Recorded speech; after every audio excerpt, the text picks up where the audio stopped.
y vi volar por en medio del cielo a otro ángel que tenía el Evangelio eterno para predicarlo a los moradores de la tierra, a toda nación, tribu, lengua y pueblo.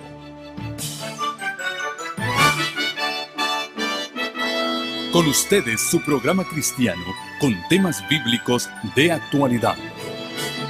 Un programa que trae al mundo la verdad presente. Este es el Evangelio eterno.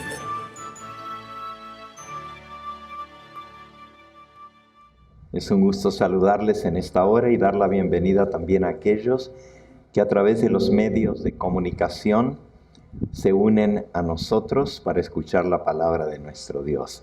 Sean todos cordialmente bienvenidos. Hoy vamos a continuar con el tema de ayer. Y el tema de ayer fue muy interesante. Desenmascarando el falso sistema religioso, que la Biblia le llama Babilonia la Grande, la madre de las rameras. Y para eso vamos a hacerlo a través de una presentación y vamos a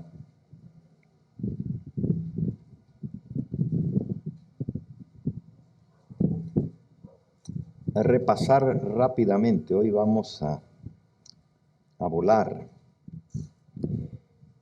así como el ángel pasa volando. Apocalipsis capítulo 14, versículo 6.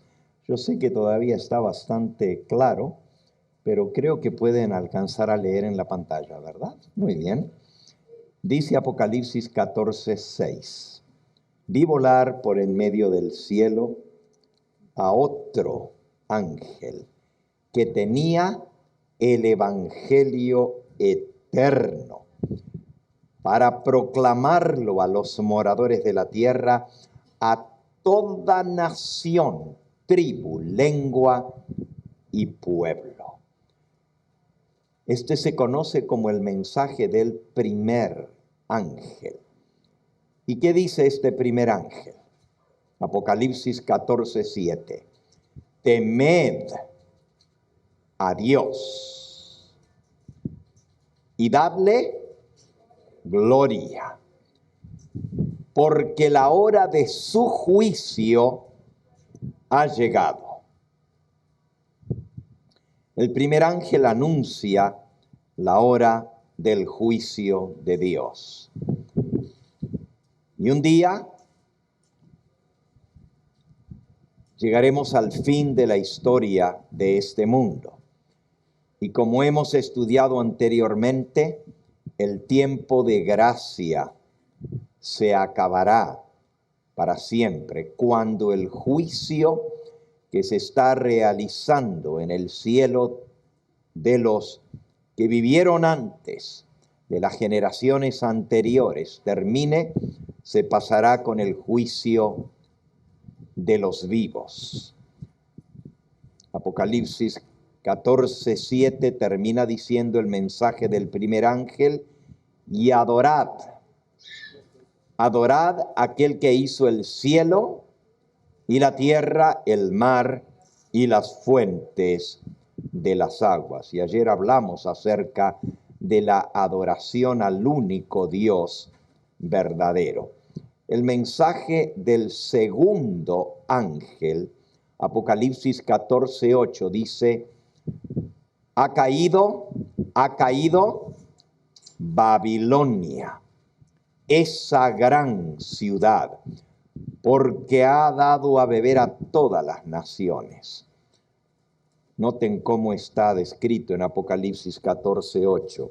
Otro ángel le siguió diciendo: ha caído Babilonia, la gran ciudad, porque ha hecho beber a todas las naciones del vino del furor de su fornicación.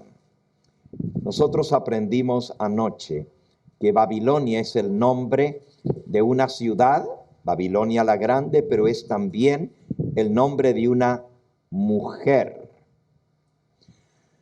Y en el libro de Apocalipsis, aprendimos anoche, se presentan dos mujeres. Una, la mujer pura, la esposa del Cordero, la iglesia verdadera. Y la otra, la mujer prostituta, la ramera, el falso sistema religioso, la iglesia falsa. Así como hay dos mujeres, también hay dos ciudades.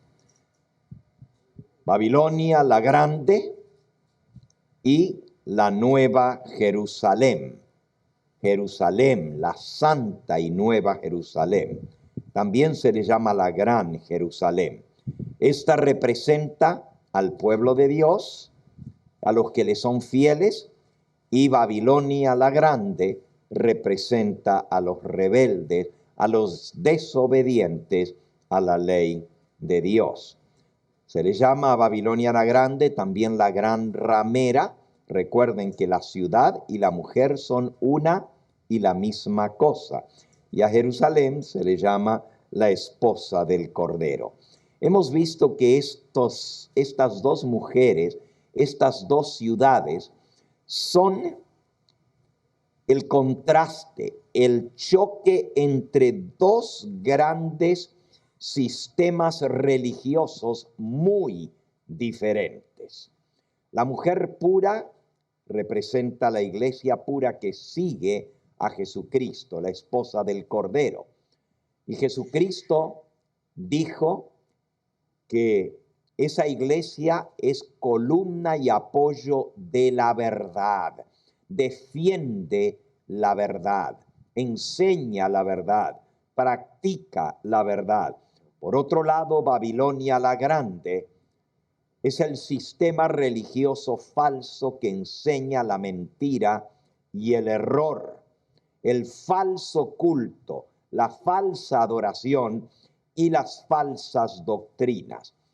La mujer vestida de blanco en Apocalipsis 12 representa la pureza de doctrina del verdadero pueblo de Dios, de la iglesia de Cristo.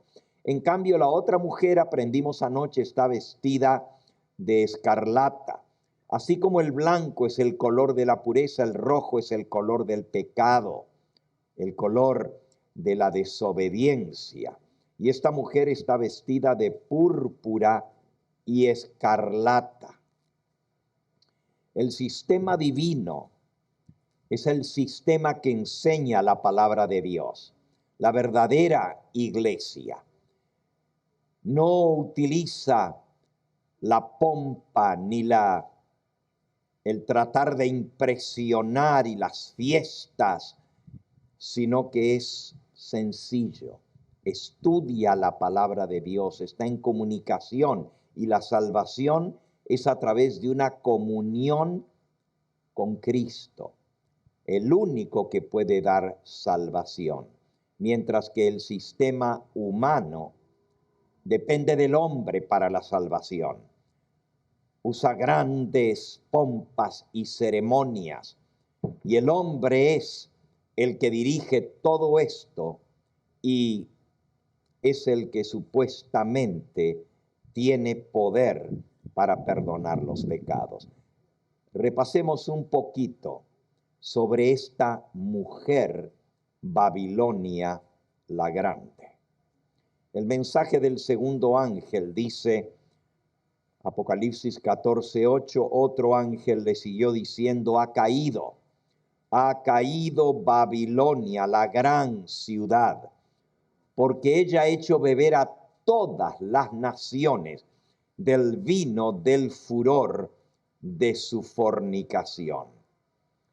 ¿Cómo simboliza Dios a Babilonia en Apocalipsis 17? Eso lo vimos anoche también. Es decir, ¿qué símbolo utiliza Dios? No solamente el símbolo de una mujer o de una ciudad, pero también describe a esa mujer con varias características que vamos a estudiar en esta hora. Esta es la mujer que cabalga sobre la bestia. Dice Apocalipsis 17:18, la mujer que has visto es la gran ciudad que reina sobre los reyes de la tierra. En la época del apóstol Juan, cuando escribió el libro de Apocalipsis, el ángel le dijo, la mujer que has visto es la gran ciudad. Y la gran ciudad que reinaba sobre todas las naciones de la tierra era Roma. El imperio romano con su religión falsa del paganismo, que ha dado a beber a todas las naciones. En cambio, la iglesia de Cristo es la mujer pura, la iglesia verdadera, la iglesia que defiende la verdad, que enseña la doctrina de Cristo, los mandamientos de Dios y la fe de Jesús. A esta mujer falsa se la presenta en Apocalipsis 17 como teniendo un cáliz en su mano. La prostituta, la gran ramera. Y dice que esta mujer tiene varias características. Por ejemplo, Apocalipsis 17:3, si gustan buscarlo, dice que esta mujer está sentada sobre una bestia llena de nombres de blasfemia. Noten, me llevó en el espíritu al desierto y vi a una mujer sentada sobre una bestia escarlata, llena de nombres de blasfemia, que tenía 7 cabezas y 10 cuernos, la bestia. Es decir, es una iglesia culpable de blasfemia. ¿Qué cosa es blasfemia? ¿A qué le llama la palabra de Dios blasfemia? Bueno, en el Evangelio según San Juan, en el capítulo 10, acusaron al Señor Jesús de ser blasfemo, porque Jesús dijo, el Padre y yo uno somos. Entonces los judíos volvieron a tomar piedras para apedrearlo, y Jesús les respondió, muchas buenas obras os he mostrado de mi Padre, ¿por cuál de ellas me apedreáis? Y respondieron, por buena obra no te apedreamos, sino por la blasfemia, porque tú, siendo hombre, te haces ¿qué? Dios. ¿Qué cosa es blasfemia entonces? Que un hombre, siendo hombre, se haga pasar como si fuera Dios, se haga adorar como si fuera Dios. Les pregunto, ¿era Cristo blasfemo? ¿Por qué? Porque Él era Dios, pero cualquier ser humano que no es Dios, pero se usurpa el lugar que le corresponde a Dios, los títulos que le corresponden a Dios y la adoración que solo Dios merece tener, es blasfemo. Así que, ¿qué cosa es blasfemia? Siendo hombre, hacerse ¿qué? Igual a Dios. Es muy consabido de que a lo largo de la historia los obispos de Roma han tomado la posición de Dios. Los papas reciben adoración, se postran delante de ellos, les besan el anillo. Es más, la proclama del Papa León XIII es: nosotros ocupamos en esta tierra el lugar del Dios Todopoderoso. We hold upon this earth the place of God Almighty. Eso dice el sistema papal, que se hace adorar como si fuera Dios. En la Enciclopedia Católica, Prompta Biblioteca, bajo el artículo Papa, en la página 26 del volumen 2 de la Enciclopedia Católica, prompta en latín quiere decir resumida, Enciclopedia Católica resumida. Dice, el Papa es el vicario de Cristo. Le damos un tiempito para que termine aquí el pastor de arreglar lo que está arreglando. Gracias, pastor. Gracias. ¿Ya? Ok. El Papa es el vicario de Cristo. Vicario quiere decir el que toma el lugar de. Un vicario es alguien que toma el lugar de otra persona. Por ejemplo, Cristo murió vicariamente por nosotros. ¿Qué quiere decir? Vicariously. Quiere decir que Él murió en lugar nuestro. Y cuando la Enciclopedia Católica dice que el Papa es el vicario de Cristo, es el que toma el lugar de Cristo. Y miren cómo se le llama al Papa en la Enciclopedia Católica. Solo soberano de los fieles. El Papa es Rey de Reyes y Señor de Señores. Por eso ostenta una triple corona. La triple corona que usa el Papa se llama la tiara papal.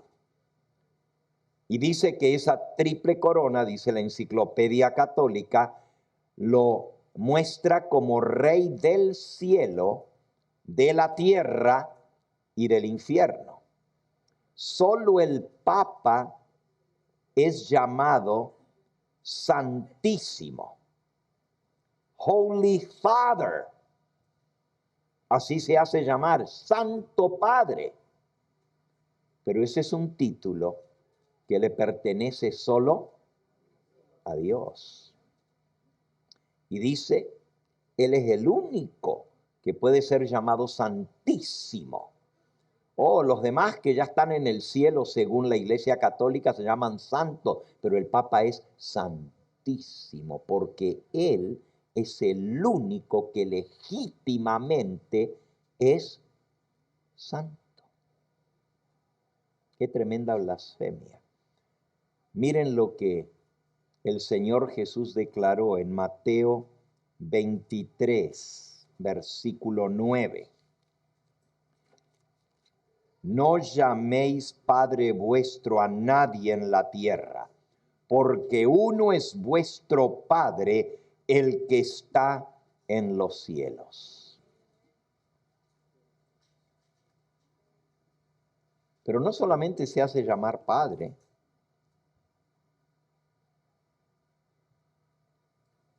Y esto me recuerda algo, donde yo me crié en la ciudad de Santa Fe, en Argentina. A 3 cuadras de mi casa había un convento de los carmelitas. Y muchas veces pasaban frente a mi casa los sacerdotes que iban al convento. Yo era chico y jugaba con los otros niños del barrio allí en la esquina de mi casa. Y había un señor mayor ya, le decíamos Don Coronel. Yo no sé si su apellido era Coronel o si había sido coronel del ejército.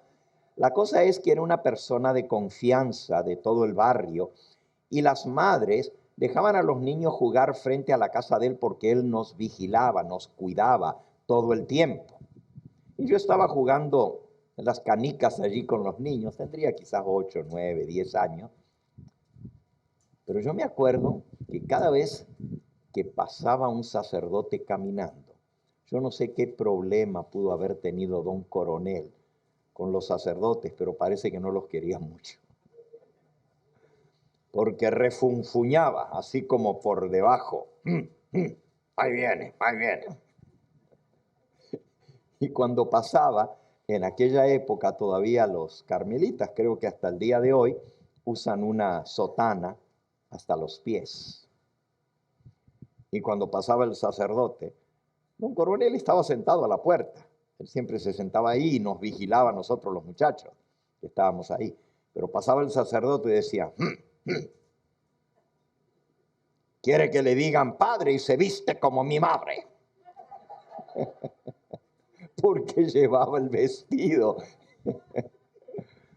La verdad es que no sé por qué él tenía este problema. Hoy que han salido tantas cosas a la luz, a veces me pregunto si don Coronel no habrá tenido alguna situación en su vida por el cual tenía tanta aversión por el clero. Saben a lo que me refiero, ¿verdad? Pero lo que estoy diciendo es que el sumo pontífice romano ha usurpado el título de Dios Padre, porque se hace llamar Santo Padre. Y ya Cristo dijo, no llaméis Padre vuestro a nadie aquí en la tierra, porque uno es vuestro Padre, el que está en los cielos. Pero Santo, solo uno. Léanlo, Apocalipsis, capítulo 15. Apocalipsis, capítulo 15. Dice el versículo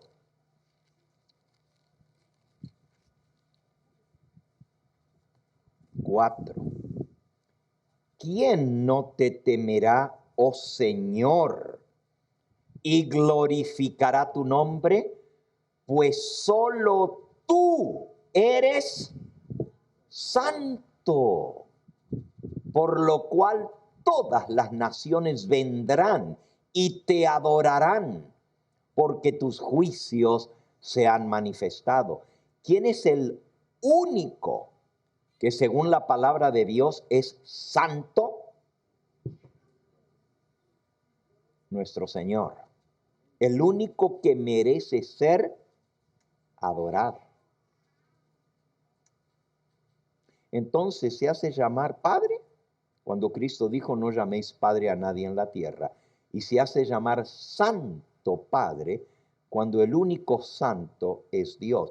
Ese título de Padre Santo, Jesús se lo dio a nuestro Padre Celestial. En San Juan, en el capítulo 17, dice San Juan 17, 11. Ya yo no estoy en el mundo, mas estos están en el mundo y yo voy a ti. Padre Santo, a los que me has dado, guárdalos en tu nombre, para que sean uno, así como nosotros. Noten, le llama a su Padre, Padre Santo. Pero no solo el obispo de Roma usurpa el título de Dios Padre, usurpa el título de Jesucristo, porque acabamos de leer que la Enciclopedia Católica dice que Él es solo soberano de los fieles, Rey de reyes y Señor de señores. Y ese título le corresponde solamente a Cristo. Apocalipsis, capítulo 17, dice el versículo 14, pelearán contra el Cordero y el Cordero los vencerá, porque Él es el Señor de señores y Rey de reyes. Y los que están con Él son llamados, elegidos y fieles. Noten, el Papa le usurpa también el título a Cristo y la posición de Cristo. Y también le usurpa la posición del Espíritu Santo, porque se hace llamar el vicario de Cristo. Y Cristo dejó un representante, pero fue el Espíritu Santo a quien él dejó en su lugar en esta tierra. Y lo pueden leer. Está en el Evangelio según San Juan, en el capítulo 14, yo rogaré al Padre, versículo 16, y os dará otro consolador para que esté con vosotros para siempre, el Espíritu de verdad. Versículo 18, no os dejaré huérfanos, vendré a vosotros. Versículo 26, mas el Consolador, el Espíritu Santo, a quien el Padre enviará en mi nombre. Él os enseñará todas las cosas y os recordará todo lo que yo os he dicho. Así que el que viene en el nombre de Cristo como su representante, incluso dice que él no habla por sí mismo, sino que habla, eso es Juan 16, versículo 13. Cuando venga el Espíritu de verdad, Él os guiará a toda la verdad, porque no hablará por su propia cuenta, sino que hablará todo lo que oyere y os hará saber las cosas que han de venir. Él me glorificará, porque tomará de lo mío y os lo hará saber. Así que el Espíritu Santo viene en representación de Cristo. Por eso dice que está llena la mujer de nombres de blasfemia. También la bestia tiene nombres de blasfemia. Y hoy vamos a ver lo que es la bestia, porque la mujer está sentada sobre la bestia. ¿Ok? ¿Qué otra cosa es blasfemia? Aparte de tomar el lugar que le corresponde a Dios, miren qué otra cosa es blasfemia. San Marcos, capítulo 2, dice el versículo 7. Jesús le dijo al paralítico, hijo, tus pecados te son perdonados. Entonces estaban allí algunos escribas. Escribas son los que copiaban la Biblia a mano y pues la gente los respetaba porque casi se sabían la palabra de Dios de memoria. Y dijeron los escribas, cavilando en sus corazones, ¿por qué habla este así? Blasfemias dice. ¿Quién puede perdonar los pecados si no solo quién? Solo Dios. ¿Qué le dijo Jesús al paralítico? Hijos, tus pecados te son perdonados. Pregunto, ¿era Jesús blasfemo? ¿Por qué no era blasfemo? Porque era Dios. Y él tenía la autoridad de perdonar pecados, siendo Dios. Miren lo que dice el libro de San Alfonso. ¿Se acuerdan que ayer les mencioné el libro Las Glorias de María? Es el mismo autor, San Alfonso de Ligorio. Él escribió otro libro que es lectura obligatoria para todo sacerdote. Se llama El oficio del sacerdocio, o también se conoce entre el clero católico como Selva, el libro. No sé por qué, pero así lo llaman. El oficio del sacerdocio o Selva. En la página 47 de este libro de San Alfonso, dice así: en verdad no es exagerado decir que en virtud de su oficio sacrosanto, los obispos y sacerdotes somos otros tantos dioses en la tierra, porque lo que solo Dios puede hacer, que es perdonar los pecados, el sacerdote lo hace por delegación de autoridad dada por el Papa, perdonando los pecados. El mismo libro de San Alfonso está diciendo lo que solo Dios puede hacer, que es perdonar pecados. El sacerdote también lo hace. ¿Por qué? Delegación de autoridad. El Papa es el que es Cristo en la tierra. Y entonces Él delega la autoridad de perdonar los pecados a todo sacerdote que Él ordena.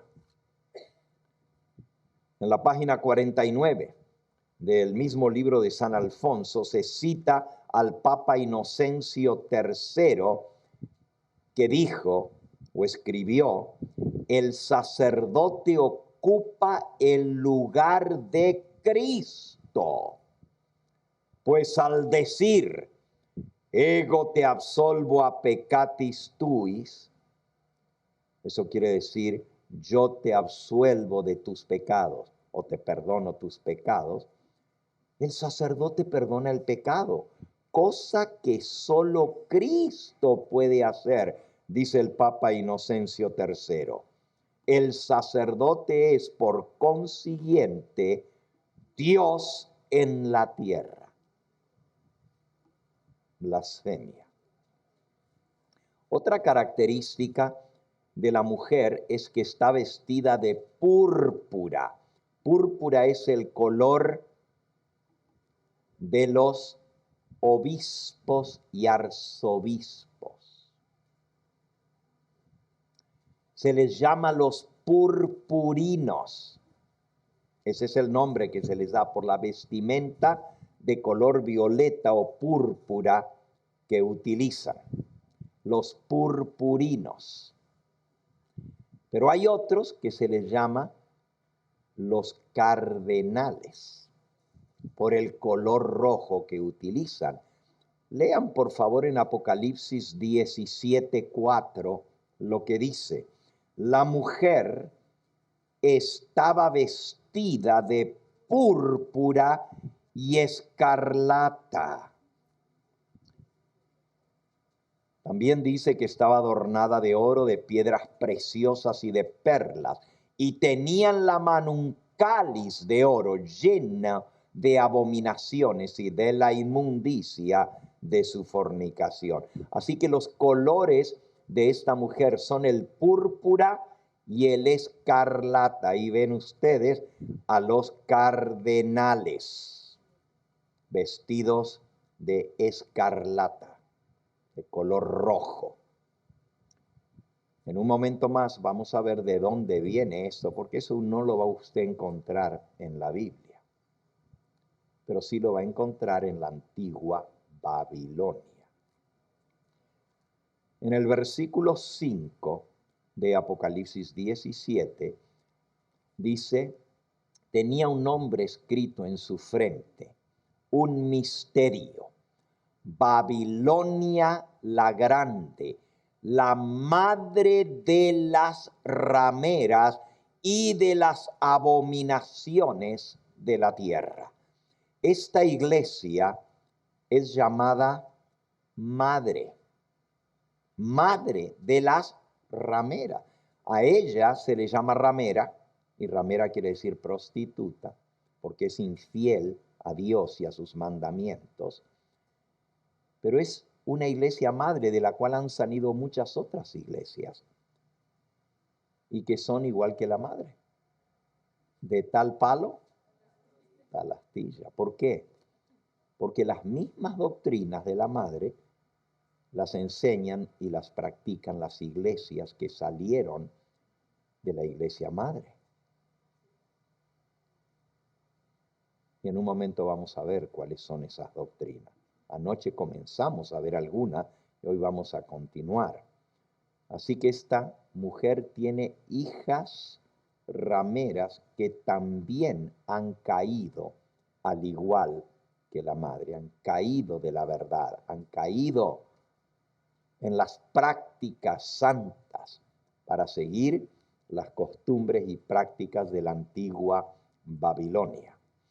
En el versículo 6, Apocalipsis 14:6, dice: y la mujer estaba ebria de la sangre de los santos y de la sangre de los mártires de Jesús. Y cuando la vi quedé asombrado con gran asombro. Fíjense que esta mujer ha perseguido y martirizado a los santos. Tampoco es ningún secreto que la Iglesia Madre ha perseguido a todos los disidentes. Les llama herejes. A lo largo de los siglos se estableció el tribunal de la Santa Inquisición. Y este tribunal juzgaba y condenaba a los así llamados herejes. Los quemaban en la hoguera, los descuartizaban, los echaban a las fieras.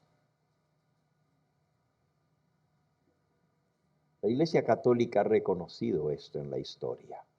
Allí pueden ver una imagen del Papa Juan Pablo II frente al Coliseo de Roma en la Misa de Gallo del Domingo de Resurrección hace unos años atrás. Y fue en ese lugar y en esa misa que el Papa pidió perdón en nombre de la Iglesia Católica por tantos mártires que mandó a matar la Iglesia declarándolos herejes. Y pidió perdón en nombre de la Iglesia, pero eso no los vuelve a la vida. Millones murieron en manos de la Iglesia en la Santa Inquisición. Persiguió a los valdenses, los exterminó. Persiguió a los albigenses, pueblos enteros. Persiguió a los cátaros, a los hugonotes, que eran protestantes franceses. En la famosa matanza de San Bartolomé, el día de San Bartolomé, asesinaron en las calles de Francia a miles de protestantes porque no se sujetaban a las leyes de Roma. Aquí en América hubo tribunal de la Santa Inquisición. Si usted quiere ver algo muy interesante, vaya a la Ciudad de México. Y hay dos museos muy impresionantes. El primero se llama el Museo del Oro, está cerca del Zócalo, en la Ciudad de México. Es impresionante. Ese es el oro que los españoles les llevaron a los indios. Pero hay otro museo que es más interesante y se llama el Museo de la Santa Inquisición. Y allí están los instrumentos de tortura que se usaban para hacer confesar a los herejes. Los torturaban. La Catedral de Cuernavaca, en el estado de Morelos, está adornada con esos instrumentos de tortura dentro de la nave mayor de la catedral. Usted puede ver el adorno en las paredes de todos los instrumentos de tortura. Todo tipo de instrumentos de tortura se utilizaron contra los así llamados herejes. ¿Y por qué eran herejes? Porque practicaban la religión de la Biblia, porque no bautizaban a sus niños recién nacidos, sino de grandes, porque decían que la autoridad suprema no era el Papa ni la Iglesia, sino la santa palabra de Dios, porque guardaban el sábado. Yo estuve en el Tribunal de la Inquisición también en la ciudad de Lima, Perú. Ese es otro museo impresionante. Hay túneles debajo de la ciudad y uno de esos túneles que va de la iglesia principal, la iglesia católica, la catedral en Lima, va directamente a las salas de tortura de la Santa Inquisición y allí está el museo con todos los instrumentos de tortura. Tienen un libro donde están anotados todos los que fueron juzgados. Y eso está a la entrada del museo. Y uno puede hojear el libro. Y yo estuve hojeando el libro, todos los que fueron condenados como herejes y fueron muertos por el Tribunal de la Santa Inquisición en Lima, Perú. Y casi la mayoría decían condenado a muerte por guardar el sábado en lugar del domingo. En Lima, Perú. El Tribunal de la Inquisición no solo estuvo en América, estuvo en Europa también, por todos los países de Europa. Condenó a los valdenses y estando en Calais, al norte de Francia, estaba buscando yo algunos documentos y me encontré con documentos en la corte en Calais, la casa de la corte, muy antigua, desde la época de la Edad Media, y en uno de esos documentos me encontré los nombres de 28 valdenses que fueron ahogados por orden de la iglesia. Y ahí está la condena por guardar el sábado y judaizar. Judaizar quería decir enseñarle a la gente costumbre judía, como supuestamente es guardar el sábado. Condenados a muerte, valdenses guardadores del sábado. Bien, esto es historia y hoy la iglesia no lo niega, al contrario, pide perdón. El Papa Francisco también pidió perdón.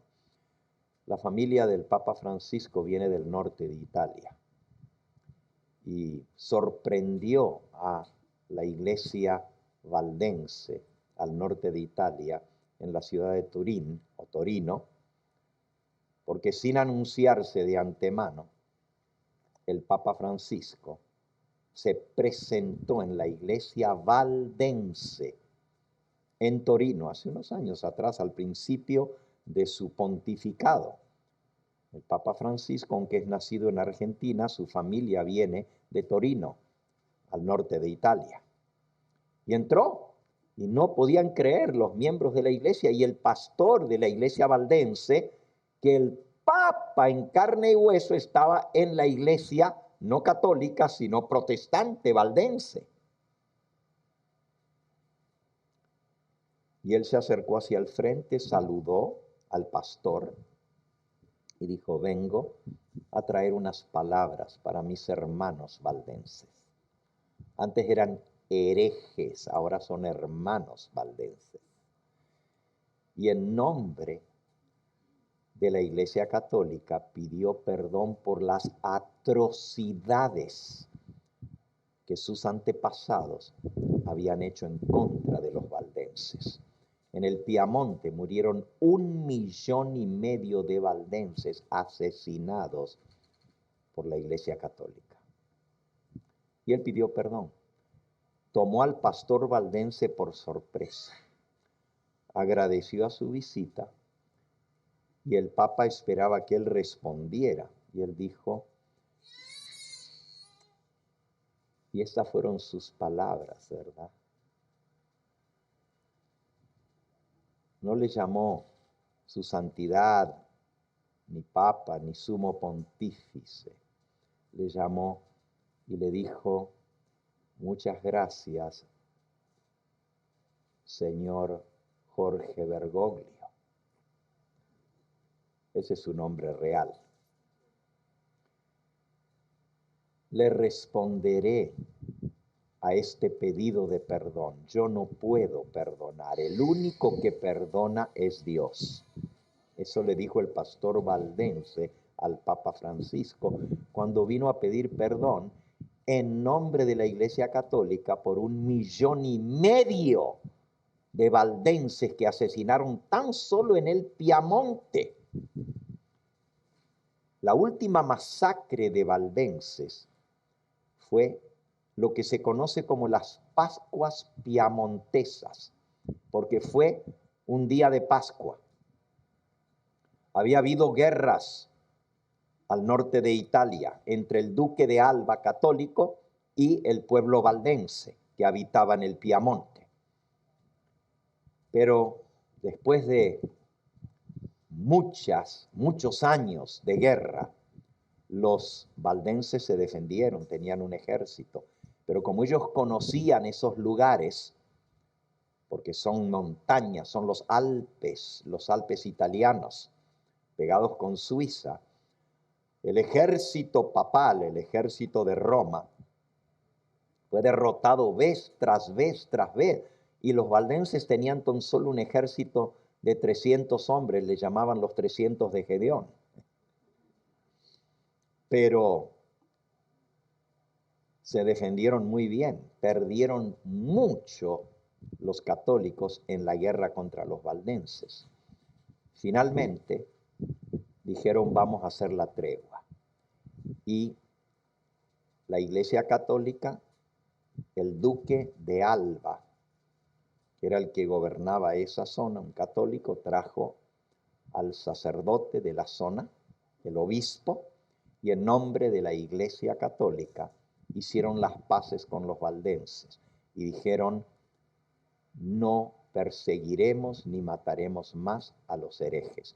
No aceptamos su rebeldía contra Roma, pero vamos a respetarlos y no los perseguiremos más. Los valdenses estaban tan felices que le dieron hospedaje al ejército del duque de Alba en sus propios hogares, en una ciudad en los Alpes piamonteses que se llama Torre Pellice. Torre Pellice. Y allí los hospedaron.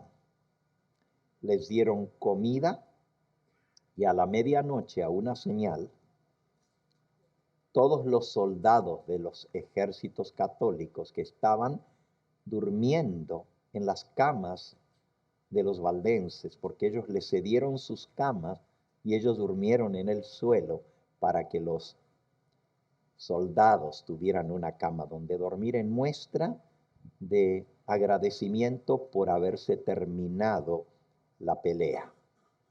Y a la medianoche, noche de Pascua, muy interesante porque a medianoche pasó el ángel en Egipto matando los primogénitos, una noche de Pascua. Y esa noche de Pascua, a una señal, a la medianoche, los soldados católicos se levantaron y asesinaron a todos los valdenses en sus propias casas.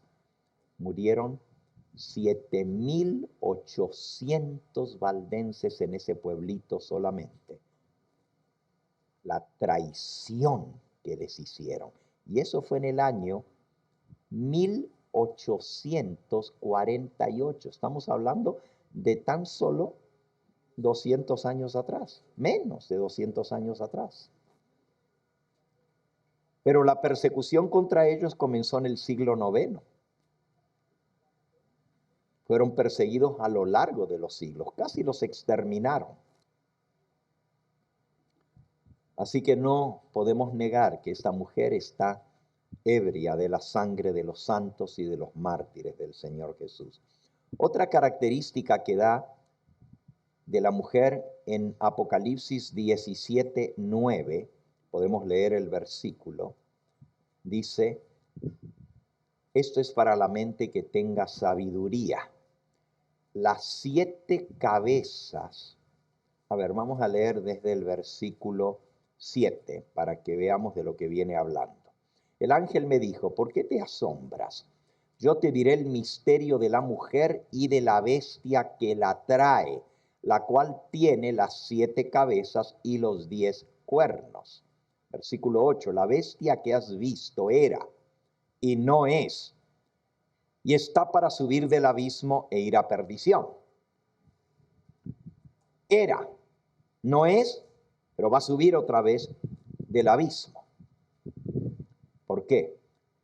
Porque el sistema de gobierno papal gobernó al mundo desde el año 538 al año 1798, pero perdió el poder temporal según la profecía de los 1260 años con la herida mortal que le dio Francia.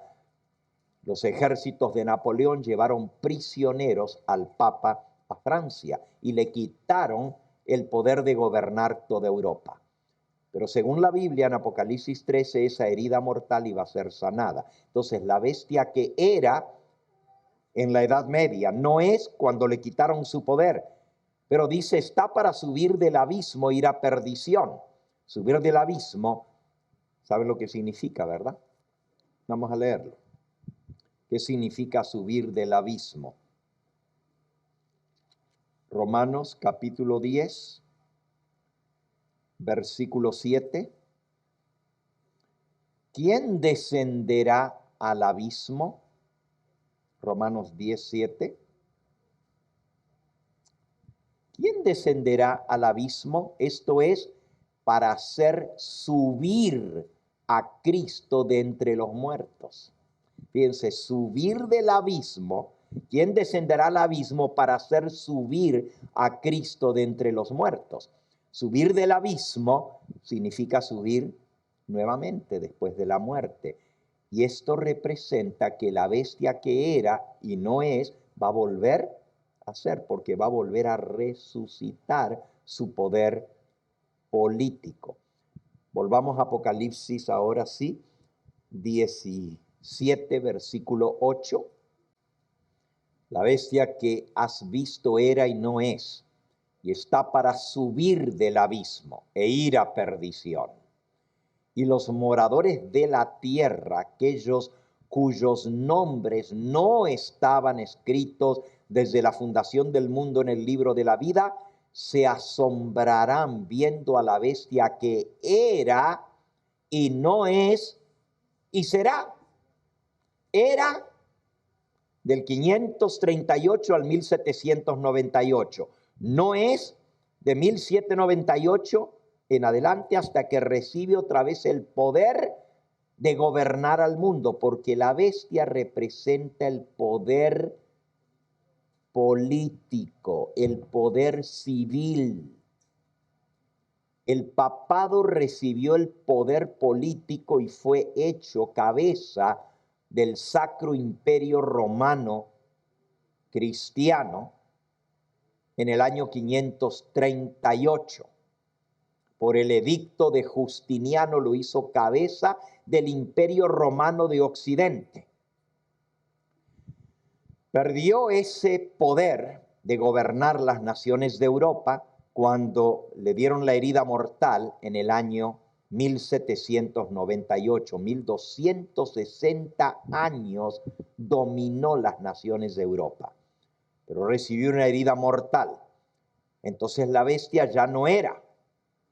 Era, pero no es, pero será. ¿Por qué? Porque su herida mortal va a ser sanada. Y toda la tierra otra vez va a ser dominada por la bestia. Esto está en Apocalipsis 13. Ese es el tema de mañana por la noche. El control del mundo, el nuevo orden mundial. Y ese nuevo orden va a tener una cabeza y según la Biblia va a ser el Papa. Él es el que va a tomar la cabeza del nuevo orden mundial. No es que él se va a poner, lo van a poner las naciones de la tierra. Podemos seguir leyendo, versículo 9. Esto es para la mente que tenga sabiduría. Las 7 cabezas son 7 montes sobre los cuales se sienta la mujer. Qué interesante, la mujer, que es la iglesia, la bestia es el poder civil.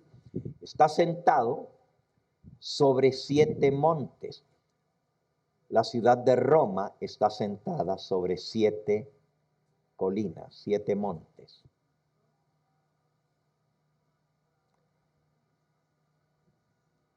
La Biblia identifica.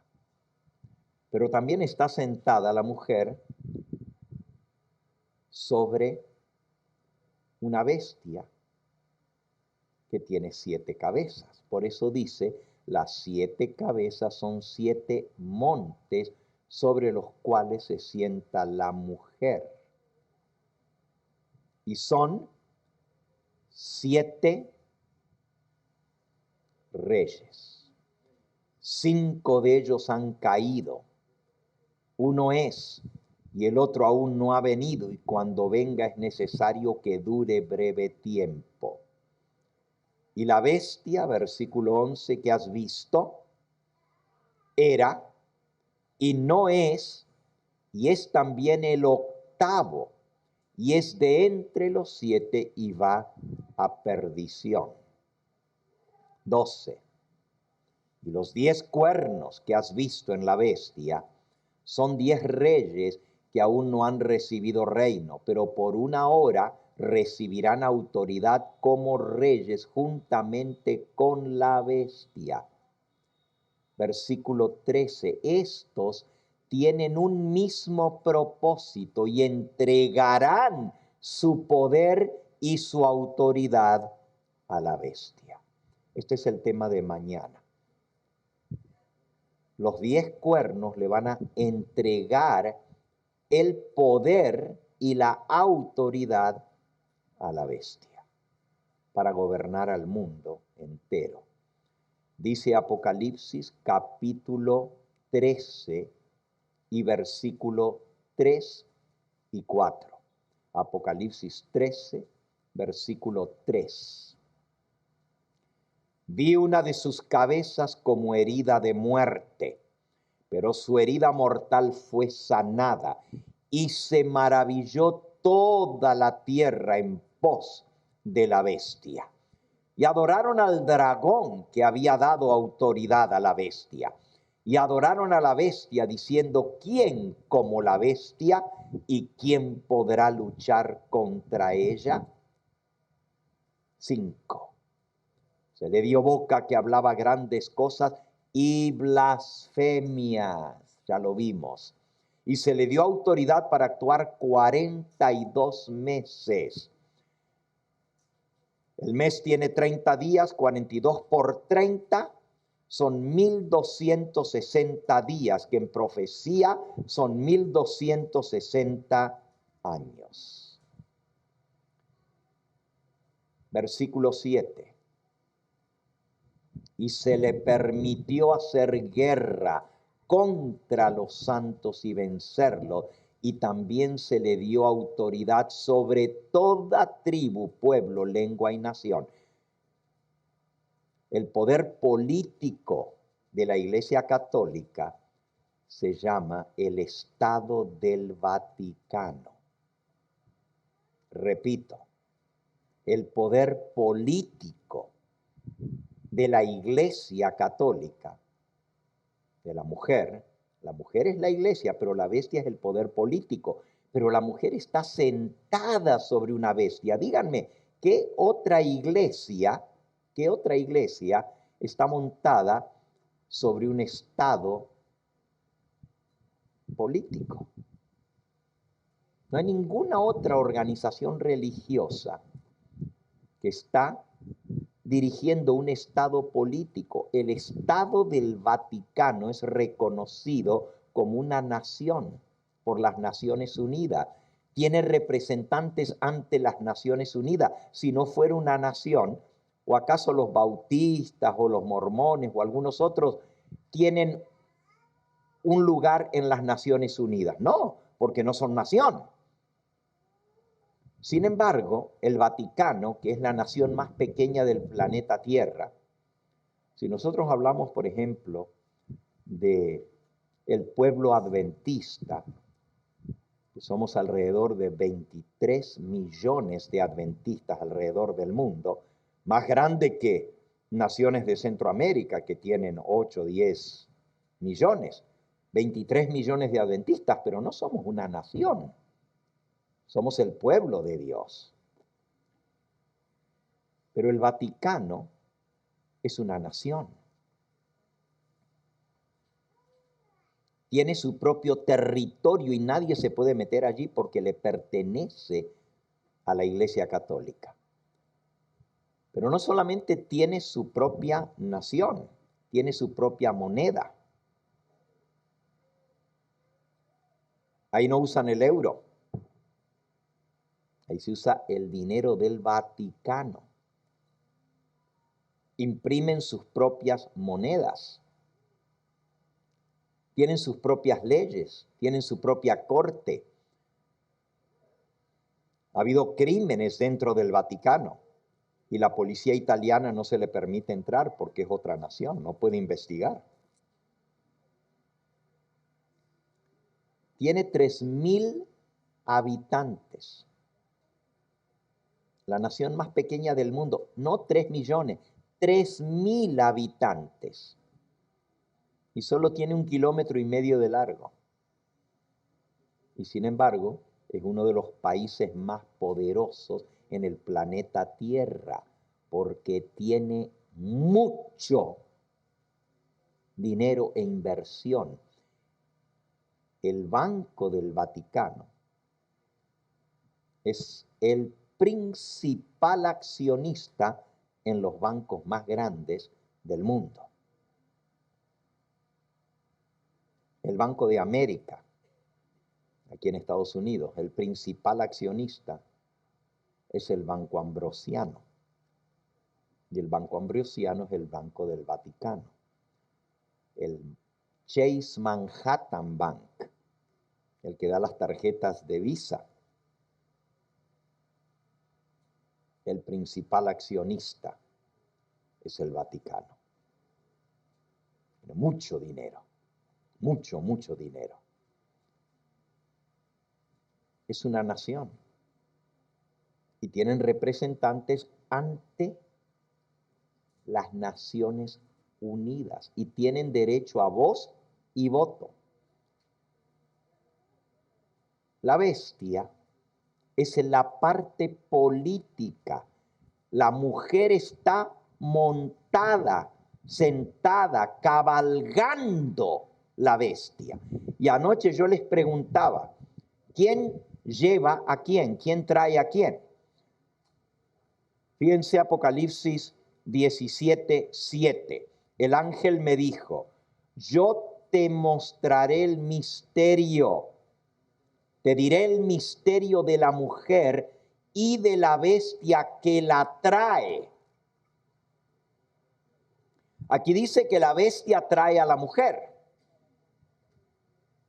Si la mujer es la iglesia, la bestia la lleva. O sea, es la que hace las relaciones políticas en el mundo. ¿Por qué creen ustedes que la Iglesia Católica tiene nuncios apostólicos en todos los países que tienen concordato con Roma? Pero no lo hace la Iglesia, lo hace el Estado del Vaticano. Cuando el Papa viaja de una nación a otra, no viene como Papa. Claro, todo el mundo le llama Santo Padre, su santidad, le dicen, pero viene como jefe de Estado. Por eso los presidentes de las naciones lo reciben en el aeropuerto y le ponen la alfombra roja. Como jefe de Estado. Chief of State. Es la única organización religiosa donde el líder religioso, el Papa, es también líder político, es jefe de Estado. Y ahí no hay elecciones, no es democrático. Se nombra por el colegio de los cardenales y es vitalicio mientras viva. Y lo que él dice es ley.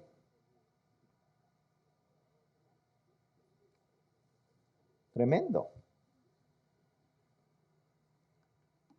Vamos a seguir un poquito más adelante.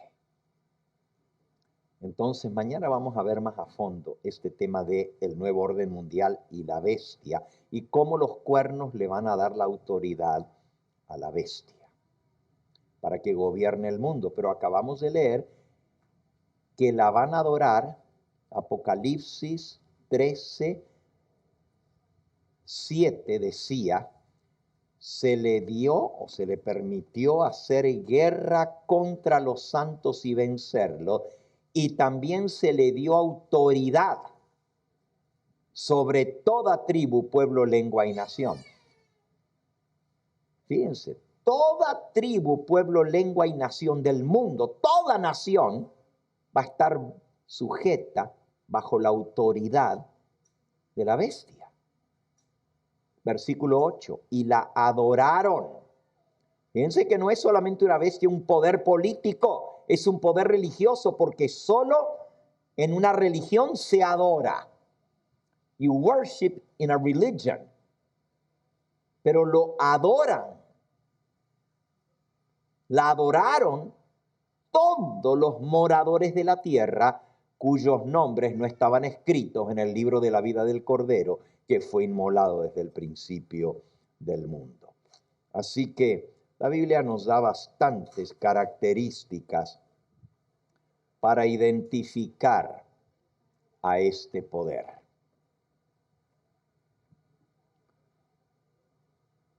Vamos a hacer una comparación rápidamente de esta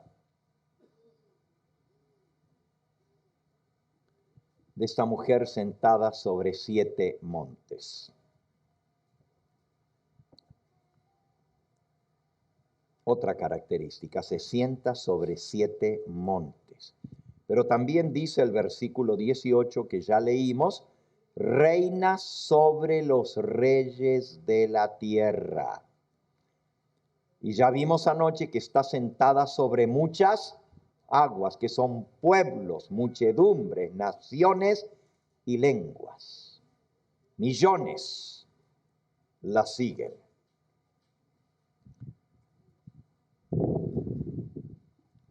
¿Por qué se le llama Babilonia? ¿Cuál es el significado del origen de la palabra Babilonia? Bueno, la palabra Babilonia viene de la antigua Torre de Babel, donde Nimrod quiso hacerse igual a Dios y estableció la religión donde él era jefe supremo. Nimrod, el primer rebelde contra Dios. Edifiquémonos una ciudad y una torre cuya cúspide llegue al cielo. Y dijo Jehová, descendamos y confundamos allí su lengua. La palabra Babilonia quiere decir confusión, para que ninguno entienda el habla de su compañero. Por eso fue llamado el nombre de ella Babel, de donde viene Babilonia, porque allí confundió Jehová el lenguaje de toda la tierra. Así que Babilonia significa confusión de lenguas. Y el misterio de Babilonia la Grande es que la ciudad de Babilonia tuvo su origen cuando Dios confundió las lenguas en la Torre de Babel. Y por eso el término Babilonia en el Apocalipsis representa confusión religiosa. En Génesis capítulo 10 nos dice el versículo 8. Génesis 10, 8. Y ahora vamos a ver el origen de la religión falsa y cómo ésta se pasó a Roma. Dice, y Cus engendró a Nimrod, quien llegó a ser el primer poderoso en la tierra. Nimrod, el primer poderoso en la tierra. Versículo 10, y fue el comienzo de su reino Babel, Ere, Cacad y Calne en la tierra de Sinar. Así que Nimrod fue el que comenzó el primer reino en esta tierra. La primera vez que se habla de un rey y se habla de un reino en la Biblia es en Babilonia. Y el comienzo de su reinado fue en Babel. Y fundó otras ciudades. Ahora, este Nimrod, dice el versículo 9, Este fue vigoroso cazador delante de Jehová, por lo cual se dice así como Nimrod, vigoroso cazador delante de Jehová. La historia de Nimrod era que era un tirano, el primer poderoso en la tierra, pero también era cazador. Pero la palabra cazador se aplica no solamente para cazar animales, sino también para cazar hombres. Fue el primer hombre que sujetó e hizo esclavos a las personas, cazaba las personas. Miren en la diapositiva una imagen de Nimrod como cazador. Eso viene de la antigua Babilonia, matando un león sobre el carro. Es interesante las ruedas del carro. Eso lo vamos a ver más adelante. Este Nimrod fue el primer rey sobre esta tierra, el primer poderoso. Y el comienzo de su reino fue Babel en la tierra de Sinar. La esposa de Nimrod era la hermosa y cruel Semiramis, como vimos anoche. La reina Semiramis, así como era de hermosa, era de cruel, muy mala. Cuando Nimrod desaparece, porque muere, ella toma el control de la ciudad y llega a ser la primera reina, la primera mujer que llegó a gobernar todo un imperio. Se hizo adorar bajo el nombre de la diosa Ishtar. Y ya les conté la historia anoche de que salió embarazada estando viuda. Supuestamente el sol la dejó embarazada. Y el niño que nació se llamó Tamuz. Las estatuitas que vienen de la antigua Babilonia son muchísimas de la diosa Ishtar. Por ejemplo, allí pueden ver una hecha en barro, que era lo que se usaba en Babilonia. Es una mujer que tiene un bebé en sus brazos. ¿Ok? Si alcanzan a leer abajo, dice Semiramis, diosa madre, diosa de la fertilidad en Babilonia. Pero lo interesante es que el bebé que está amamantando en sus brazos tiene forma de hombre, no de bebé. Recuerden que su hijo, Tamuz, era al mismo tiempo hijo y esposo o amante. Vivían en incesto. Aquí pueden ver la estatuita de la diosa Ishtar, la diosa del amor y la fertilidad, y esa otra estatuita de la antigua Babilonia. Si ustedes ven, es una mujer pornográfica. Era la diosa del sexo, del amor y de la fertilidad. Y aquí ven a Afrodita entre los romanos, la diosa del amor y la fertilidad en Roma. También tiene un niño a su lado y el niño tiene la corona encima. Y la mujer pues está desnuda, símbolo del sexo, y el niño a su lado. La adoración de la mujer y el niño la encontramos en todas las religiones paganas. En Egipto, la diosa madre se llama Isis y su esposo es Osiris, y el niño que nace es Seti. En Escandinavia, la diosa del amor y la fertilidad es Frigia y está casada con Balder, que es al mismo tiempo esposo e hijo. En Roma es la diosa Venus y vive en incesto con Adonis. Es la misma historia. Lean en la mitología griega quién era Venus y quién era Adonis, el hijo y amante de su propia madre. En Babilonia es Ishtar y su hijo es Tamuz. En Fenicia es Astartet o Astaret también se le llama en la Biblia, Astaret, y su hijo es Baal, el dios Baal, pero es al mismo tiempo hijo y esposo de Astartet. Es la misma religión pagana, cambia de nombre porque Dios les confundió las lenguas en Babilonia. Por aquí se nos acabó el tiempo. Pensaba yo, los que estuvieron anoche vieron de dónde viene la religión católica. Lo mismo que se practica hoy en día en la religión católica viene de la antigua Babilonia. Voy a nomás pasarles las diapositivas para que ustedes las vean, ya no voy a tener tiempo de explicarlo. Nosotros vimos un poquito anoche del origen de la antigua Babilonia y cómo estas mismas prácticas, creencias y enseñanzas se pasaron a la iglesia de Roma a través del imperio romano, que era pagano. Pero el paganismo entró dentro de la iglesia cuando se fusionó el cristianismo con el paganismo. El origen de todo esto fue Nimrod con la religión falsa. Él se quiso hacer adorar como si fuera Dios. Si quieren buscar por un momento en el libro de Isaías, rapidito, en el capítulo 14, ustedes conocen este versículo. Dice el versículo 12, ¿cómo caíste del cielo, oh lucero, hijo de la mañana? Cortado fuiste por tierra, tú que debilitabas a las naciones, tú que decías en tu corazón, subiré al cielo, a lo alto, junto a las estrellas de Dios, levantaré mi trono, en el monte del testimonio me sentaré, a los lados del norte, sobre las alturas de las nubes subiré, y seré semejante ¿a quién? Al Altísimo. ¿De quién está hablando aquí?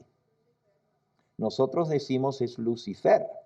Me sentaré sobre las alturas de las nubes y seré semejante al Altísimo. Pondré mi trono, levantaré mi trono, en las alturas de las nubes subiré. Ese fue Nimrod, el primer rey de Babilonia. Imbuido por el espíritu de Satanás, que hizo lo mismo en el cielo. Lo pueden leer en el versículo 4 de quién está hablando. Miren lo que dice el versículo 4. Pronunciarás este proverbio contra el rey de Babilonia y dirás, ¿cómo paró el opresor? ¿Cómo acabó la ciudad codiciosa de oro? Quebrantó Jehová el báculo de los impíos y el cetro de los señores. Aquí hay dos palabras muy interesantes, báculo y cetro. El cetro es lo que usan los reyes, el báculo es lo que usan los líderes religiosos. Es el bastón curvo. Los pastores usan eso. No solo pastores del rebaño, de las ovejas, para agarrar las ovejas, pero llegó a ser un símbolo del poder religioso. Y el rey de Babilonia tenía el báculo y tenía el cetro de los señores. Él quería a los pueblos con furor, con ira permanente, se enseñoreaba de las naciones y las perseguía con crueldad. Ese era Nimrod, el rey de Babilonia. Él es el que se quiso hacer igual a Dios y se quiso hacer adorar como si fuese Dios. Déjenme poner aquí lo que estábamos viendo y solamente les voy a poner las diapositivas para terminar en esta noche. De la biblioteca, el Papa es de tan grande dignidad y exaltado que no es un simple hombre, es como el mismo Dios, el vicario de Dios en la tierra. Todo esto ya lo vimos, lo que es blasfemia. La mujer vestida de púrpura y escarlata, sentada sobre 7 montes, ahí estamos, lo que es Babilonia. Ahí tienen a Nimrod. La Biblia le llama el primer poderoso en la tierra, el primer dictador, Saddam Hussein. Babilonia es Irak. ¿Okay? Y la palabra Nimrod en hebreo quiere decir adversario. Y cuando usted suma las letras en hebreo con su valor numérico, da 666, el nombre o el número de la bestia. Estábamos aquí con la reina Semiramis. Ahí pueden ver, ahí estábamos, en Isaías 14, ya lo leímos. La ciudad de Babilonia tenía la torre de Babilonia en el lado del norte. Y esa zona donde están los palacios gubernamentales en las excavaciones de Babilonia, se descubrió que se llamaba Esagila. Y Esagila quiere decir la morada de los dioses, porque creían que eran dioses. Y la torre de Babel, en idioma babilónico, se llama Etemenanki. Y Etemenanki quiere decir puente al cielo, porque une el cielo con la tierra. Y arriba de la torre iba a estar el palacio de Marduk, el templo que iba a unir el cielo con la tierra. Él es el mediador entre Dios y los hombres. Voy a saltearme todo esto de la antigua ciudad de Babilonia. Ya vimos un poquito acerca de los dioses principales de Babilonia. En todas las religiones se repiten los mismos: Nimrod, Tamuz y Semiramis. El rey padre, la reina madre y el príncipe hijo, en todas las religiones falsas. Ahí pueden ver la Trinidad egipcia: Osiris, el dios sol; Isis, la diosa luna; y el hijo de Isis y Osiris, Seti. Aquí lo pueden ver en Palmira, el siglo I antes de Cristo. El dios sol a mano derecha, la diosa luna a mano izquierda. Ven que está el sol y la luna, y en el medio tiene una serpiente en su cabeza. Todos estos son monumentos de piedra. Representa al hijo del sol y la luna, que está representado por una serpiente. Y así Tamuz, el dios babilónico. Vean los símbolos de Tamuz. Ven abajo el pino como símbolo de Tamuz. Estos son imágenes que vienen de la antigua Babilonia. ¿Okay? Vean su gorro en la cabeza con una luna encima. Vean la letra Tau de Tamuz en la cruz cruzada. La cruz es símbolo de Tamuz. 2 palos cruzados representa la letra Tau de Tamuz. El árbol, el pino, representa a Tamuz. Y la estrella arriba del pino representa la estrella matutina, que es Tamuz. El sol, la luna y la estrella matutina, que es el hijo del sol y la luna. La gente piensa que el árbol de Navidad y la estrella que tiene arriba es la estrella de Belén. Pero esto se celebraba 3000 años antes de que Cristo naciera. Otro símbolo de Tamuz es el huevo y la serpiente. Todos estos son símbolos de Tamuz. Ya estudiamos anoche de las abominaciones que se hacían endechando a Tamuz y llorando a Tamuz y adorando al sol. Vimos que la resurrección de Tamuz viene en el domingo de resurrección, Easter. Y ahí pueden ver los conejos de Pascua y los huevos de Pascua. ¿Qué tienen que ver con la resurrección de Cristo los huevos de Pascua y los conejos de Pascua? Pero sí tienen mucho que ver con Ishtar, la diosa del amor y la reproducción y del sexo. Ahí pueden ver al Easter Bunny, el Easter Bunny. Se sacan fotos con el conejo de Pascua, símbolo del sexo. Ahí ven los niños buscando los huevos de Pascua, les enseñan, les dan una canastita para que salgan a buscar los huevos que esconden. Miren cómo se llama esto en inglés: Easter Egg Hunt. La búsqueda de los huevos de Pascua. Y eso sucede el domingo de resurrección y visten a los niños, qué bonitos de conejitos, ¿verdad? Y con sus canastitas con los huevos de Pascua, tan lindos. Come, welcome the sun, Easter Sunrise Service. La salida del sol, vengan a darle la bienvenida al Hijo. pero dice al sol. The sun, sun. Es un juego de palabras. Sol, el Hijo. Cristo, domingo de resurrección, pero es el sol. Ya ustedes saben de dónde viene. ¿Qué tiene que ver el conejo con la resurrección de Cristo? Nada, pero tiene mucho que ver con Ishtar, porque el conejo es el símbolo del sexo y la reproducción sexual.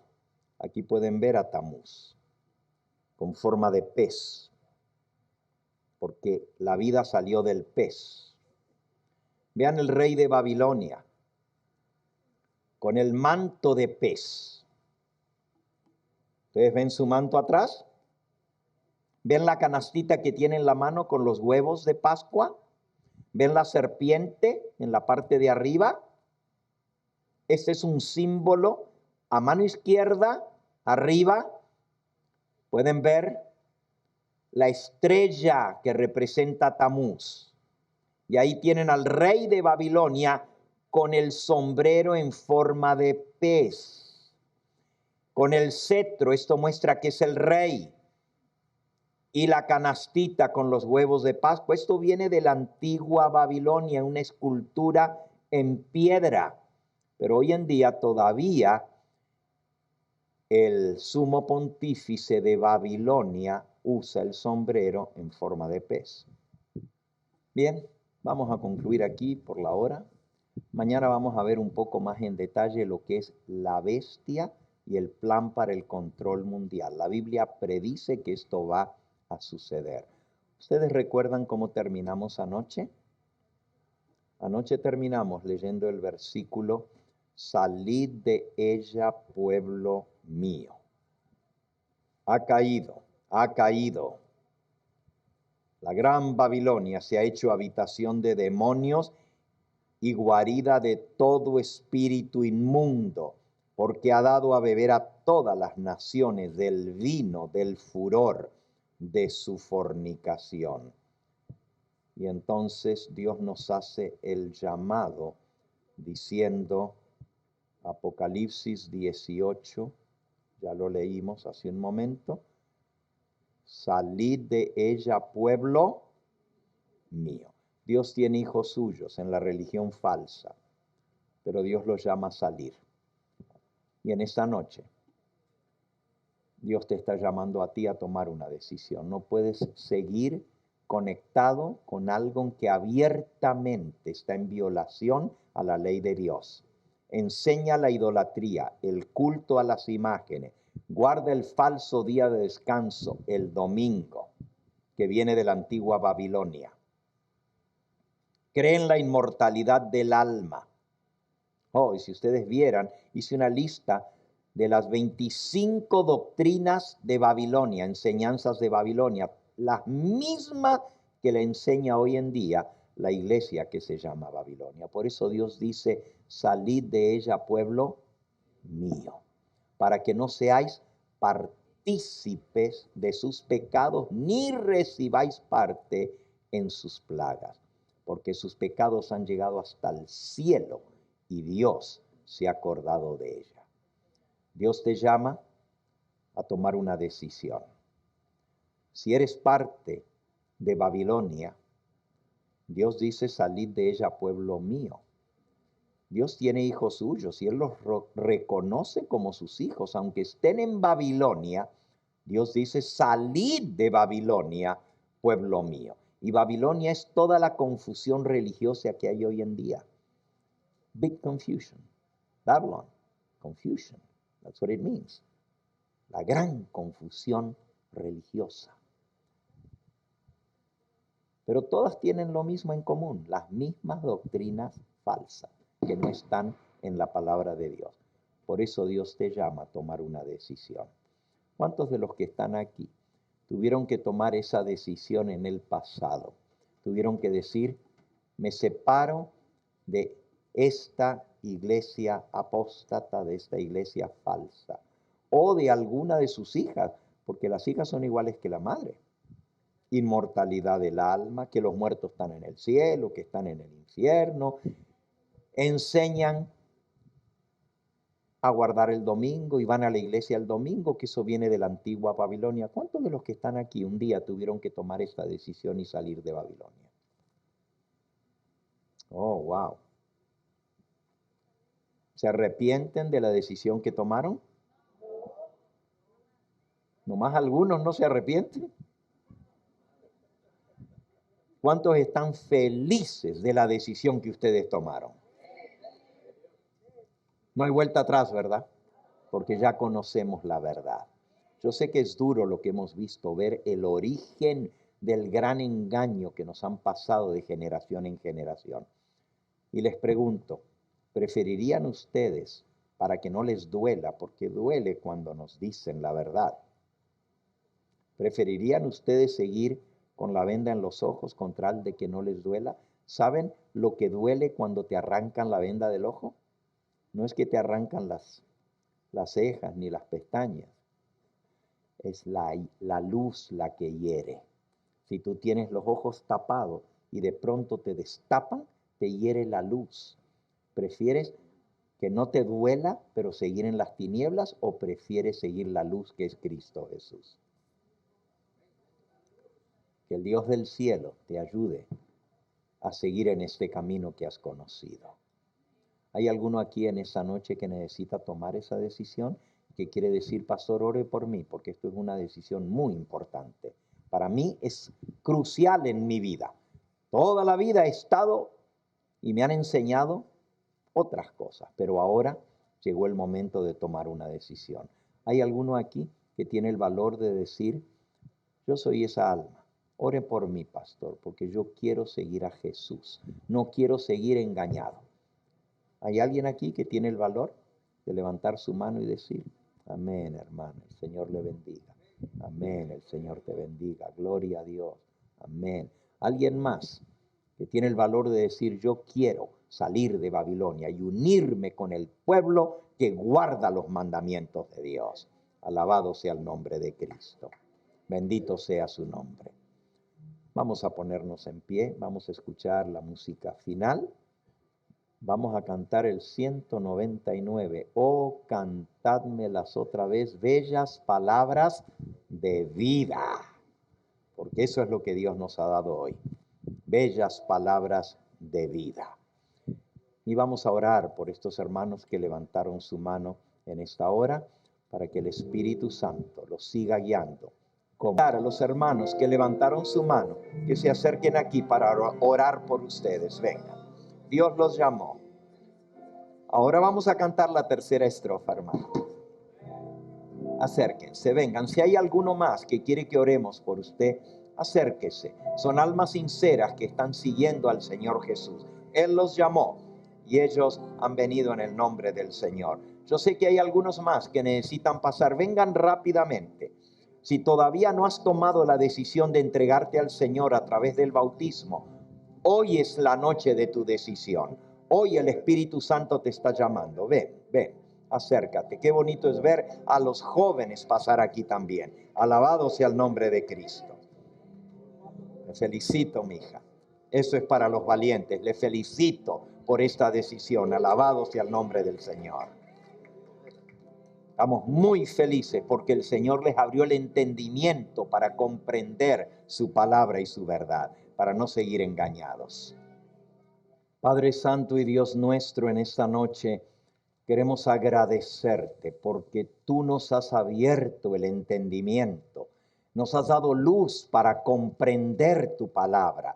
Hay tantos que en el libro de Apocalipsis y no lo entienden, pero tú nos has dado la sabiduría. Tu palabra dice, esto es para la mente que tenga sabiduría, y tú eres el que das esa sabiduría. Gracias porque tu Espíritu Santo ha tocado estos corazones de estos hermanos, hermanas, jóvenes, señoritas, que han pasado aquí adelante aceptando el llamado del Señor Jesús. Tú dijiste, el que a mí viene, yo no lo echo fuera. Y te doy gracias, Señor, por cada decisión que ha sido tomada en esta hora.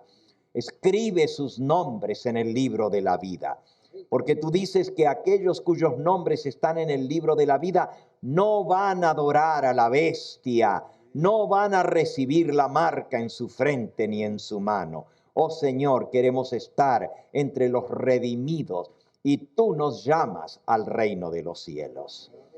Danos tu bendición al despedirnos de este lugar y tráenos nuevamente el día de mañana para seguir estudiando la profecía de tu palabra. Lo agradecemos y lo pedimos en el nombre de Cristo Jesús. Amén. Amén.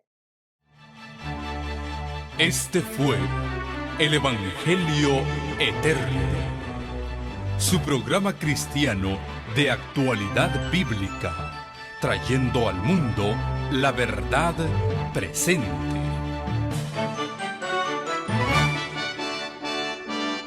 Y vi volar por en medio del cielo a otro ángel que tenía el Evangelio Eterno, para predicarlo a los moradores de la tierra, a toda nación, tribu, lengua y pueblo.